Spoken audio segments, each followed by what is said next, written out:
కరీంనగర్ నగరపాలక సంస్థ town planning విభాగంలో అవినీతి నిరోధక శాఖ అధికారులు నిన్నటి నుంచి చేపట్టిన తనిఖీలు ముగిశాయి.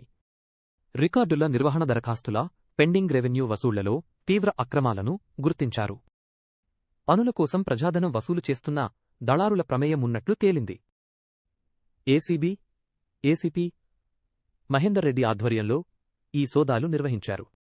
సమగ్ర నివేదికను ప్రభుత్వానికి సమర్పించనున్నట్లు ఆయన తెలిపారు.